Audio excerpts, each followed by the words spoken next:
Hello friends, today I'm gonna show you how to change that time in there on that Skoda Octavia. So we'll go on to menu and scroll, find setting, should be time and date. So time here now is 12 o'clock.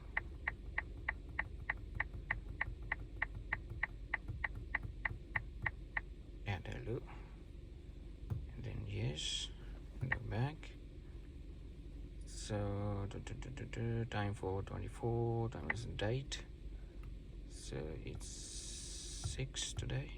There you go, and you're all done.